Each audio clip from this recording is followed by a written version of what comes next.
Mendeskripsikan mengenai kebijakan wajib belajar. A. Wajib belajar.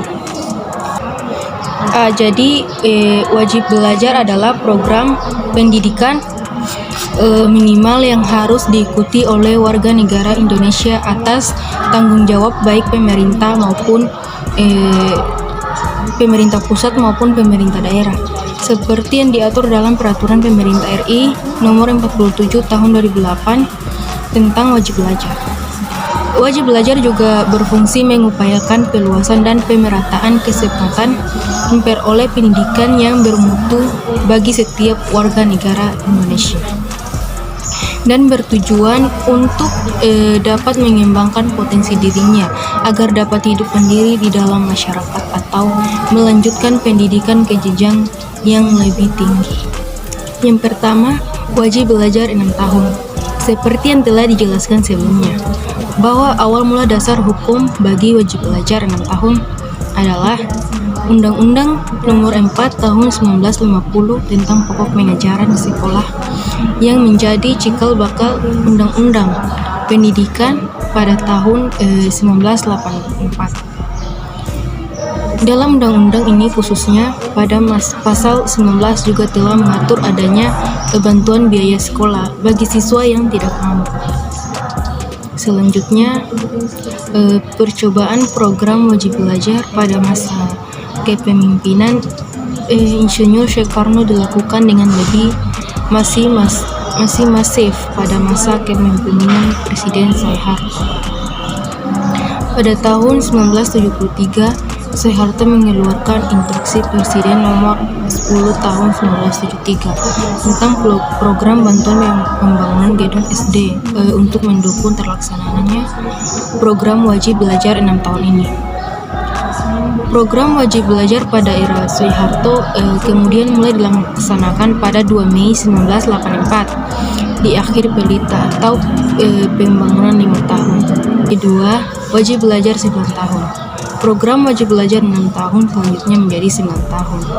Beberapa dasar hukum berkaitan dengan wajib belajar 9 tahun adalah: pertama, Undang-Undang Nomor 2 Tahun 1989 tentang Sistem Pendidikan Nasional. Kedua, Peraturan Pemerintah Nomor 28 Tahun 1990 tentang pendidikan.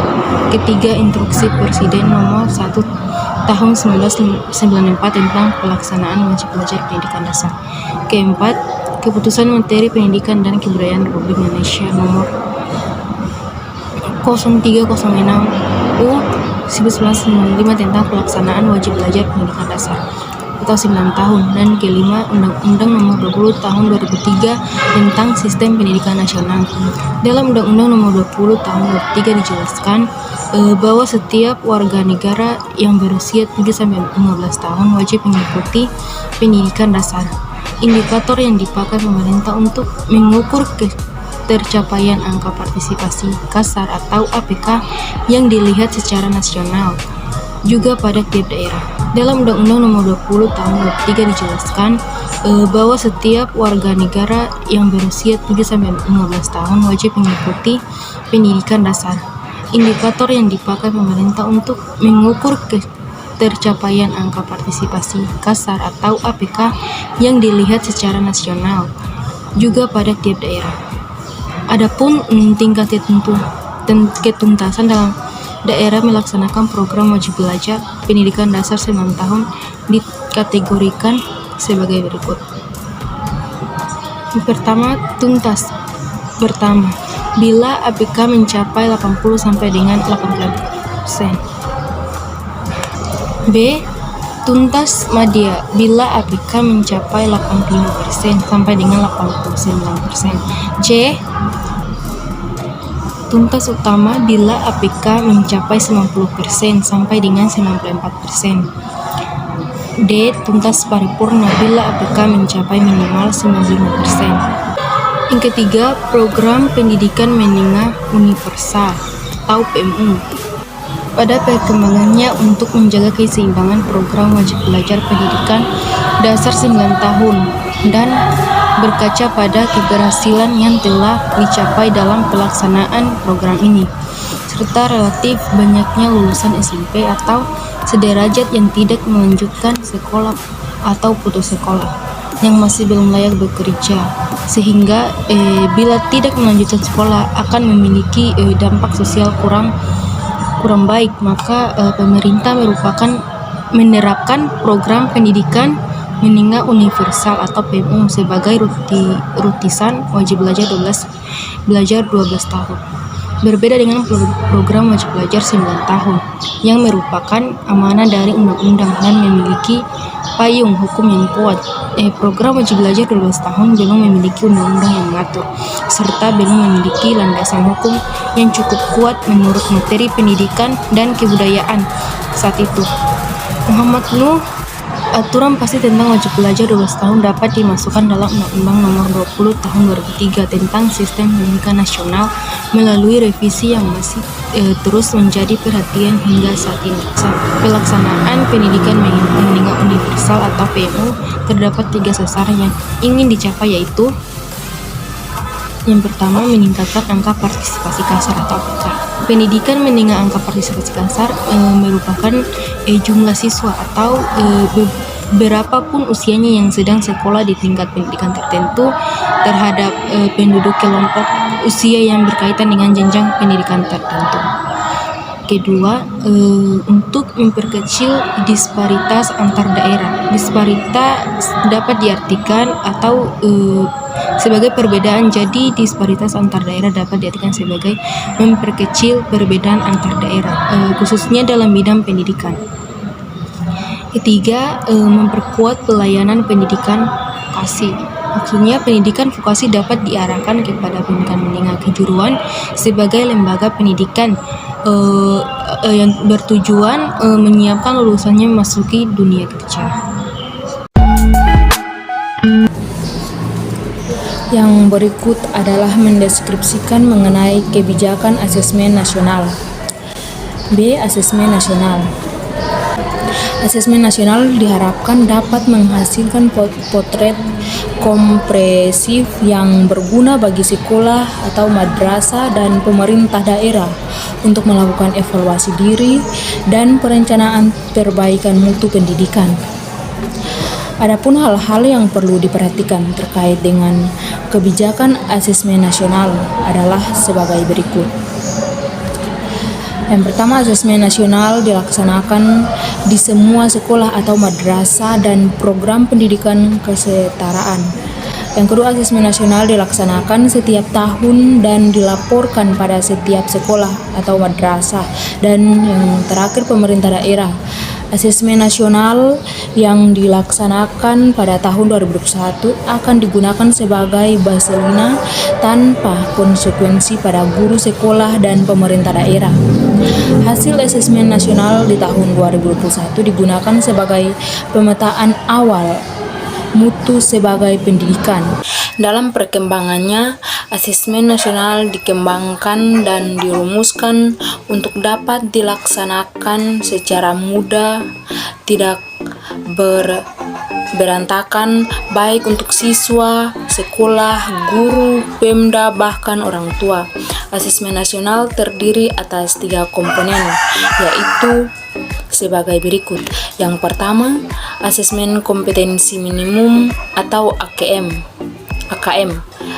Asesmen kompetensi minimum atau AKM merupakan penilaian kompetensi mendasar yang diperlukan oleh semua siswa untuk dapat mengembangkan kapasitas diri dan berpartisipasi aktif dan positif pada masyarakat. Kedua, survei karakter.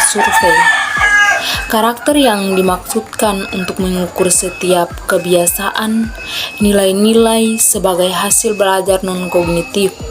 Karakter sulit diukur secara mendalam. Asesmen berskala besar.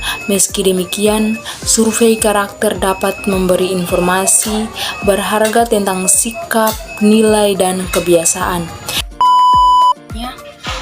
Survei 3. Survei lingkungan belajar. Survei ini dimaksudkan untuk mengukur kualitas pembelajaran dan iklim sekolah yang menunjang pembelajaran.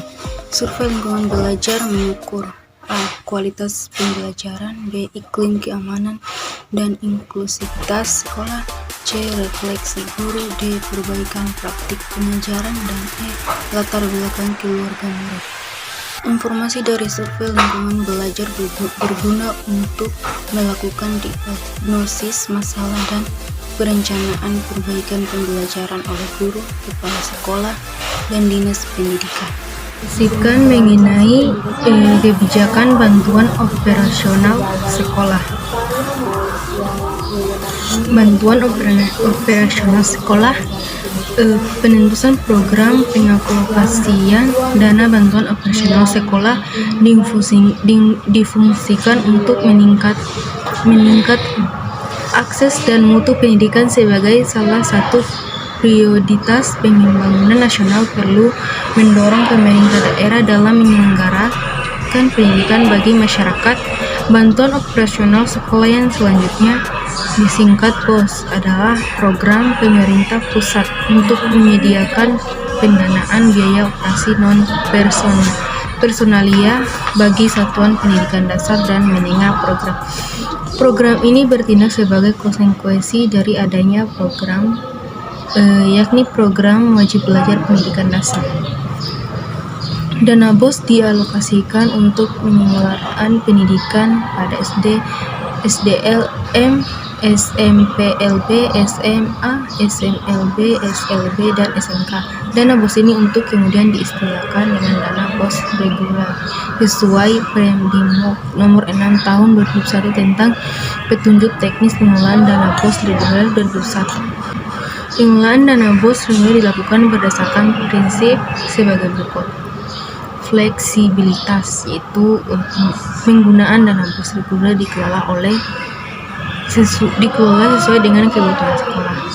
Kedua, efektivitas, yaitu penggunaan dana BOS reguler diupayakan dapat memberikan hasil, pengaruh, dan daya guna untuk mencapai tujuan pendidikan di sekolah. 3. Efisiensi, yaitu penggunaan dana BOS reguler diupayakan untuk meningkatkan kualitas belajar siswa dengan biaya seminimal mungkin, dengan hasil yang optimal. Keempat, akuntabilitas, yaitu penggunaan dana BOS reguler dapat dipertanggungjawabkan secara keseluruhan berdasarkan pertimbangan yang logis sesuai peraturan perundang-undangan. Yang kelima, transparansi, yaitu penggunaan dana BOS reguler dikelola secara terbuka dan mengakomodir aspirasi pemangku kepentingan sesuai dengan kebutuhan sekolah. D. Desentralisasi pendidikan. Desentralisasi pendidikan dapat diartikan sebagai upaya memberikan kewenangan yang lebih luas atau pendelegasian wewenang kepada pemerintah daerah dan tingkatan pelaksanaan pendidikan di bawahnya pihak sekolah untuk pelaksanaan proses pendidikan. Pendelegasian wewenang ini merupakan esensi dari desentralisasi pendidikan itu sendiri, yang bertujuan untuk merampingkan hierarki pengambilan kebijakan dan keputusan dalam pelaksanaan proses pendidikan. Dengan pelaksanaan desentralisasi di bidang pendidikan ini diharapkan dengan berdampak positif bagi sistem manajemen yang diterapkan di masing-masing daerah otonom. 3 hal yang berkaitan dengan desentralisasi pendidikan yaitu 1. Pembangunan masyarakat demokrasi. 2. Pembangunan kapital sosial. 3. Peningkatan daya saing bangsa. Pemerintah daerah bersama-sama dengan masyarakat membangun penyelenggaraan pendidikan yang layak bagi anak didik di wilayahnya. Desentralisasi bidang pendidikan yang meliputi pemberian kewenangan yang lebih besar kepada pemerintah daerah dalam hal alokasi anggaran dan perencanaan pendidikan di daerah, serta pemberian kewenangan yang lebih besar pada sekolah dalam hal manajemen guru. Pendanaan pemilihan kepala sekolah, manajemen proses pembelajaran mengajar ditunjukkan untuk meningkatkan kualitas dan relevansi pendidikan. Oleh sebab itu, dengan dilaksanakannya desentralisasi pendidikan, diharapkan akan muncul sekolah-sekolah yang efektif, mengacu, dan prinsip manajemen berbasis sekolah atau MBS. Tujuan program MBS ini diantaranya adalah agar sekolah dapat meningkatkan kualitas penyelenggaraan dan layanan pendidikan atau quality assurance yang disusun secara bersama-sama dengan komite sekolah. Masyarakat dituntut perannya bukan hanya membantu dalam hal pembiayaan operasional pendidikan di sekolah tersebut, melainkan juga membantu dalam proses pengawasan kualitas pelayanan pendidikan yang diberikan. Salah satu di antaranya adalah masyarakat diharapkan dapat ikut serta dalam menetapkan rencana anggaran pendapatan dan belanja sekolah atau RAPBS.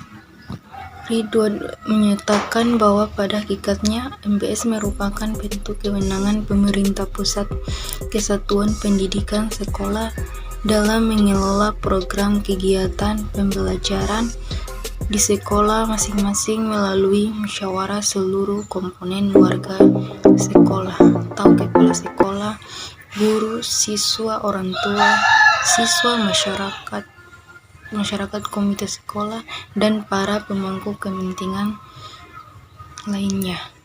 Dengan kata lain, seluruh aktivitas sekolah dilaksanakan atas dasar suara dan mufakat antara warga sekolah. Adapun penahapan dalam pelaksanaan desentralisasi pendidikan pada satuan pendidikan sebagai berikut. Tahap praformal. Pada tahap ini disebutkan satuan pendidikan yang belum memiliki standar teknis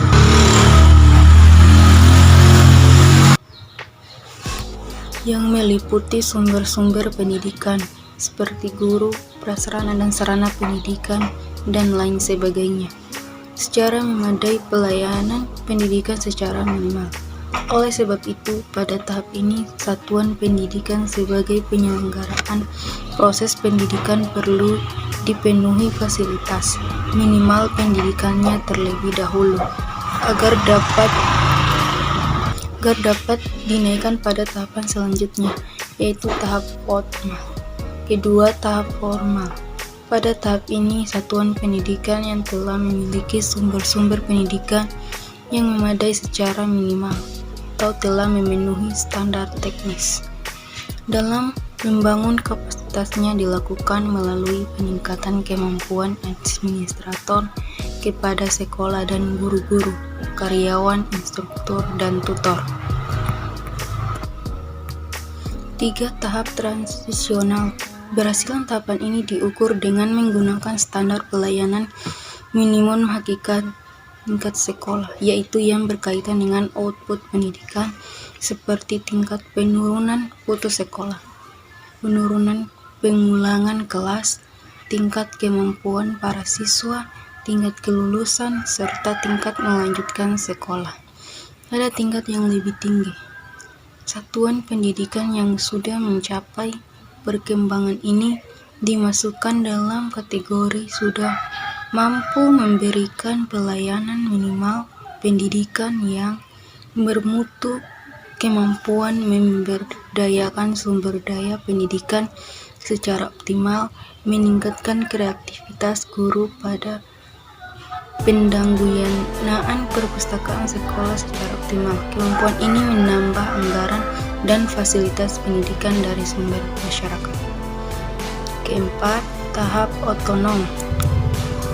Pada tahap ini, pendidikan yang sudah otonom, setiap satuan pendidikan sudah mampu memberikan pelayanan di atas SPM atau standar pelayanan minimal sekolah dan akan bertanggung jawab kepada klien dan stakeholder pendidikan yang terlibat. Analisis mengenai kebijakan pengembangan guru daerah 3T. Apa itu 3T dalam pendidikan? Maksudnya 3T ini adalah daerah kepanjangan dari atas daerah terdepan, terpencil, dan tertinggal. Wilayah ini sendiri tidak terlepas daripada adanya sistem pembangunan yang tidak merata. Alasannya pembangunan yang berkaitan pada aspek edukasi nasional.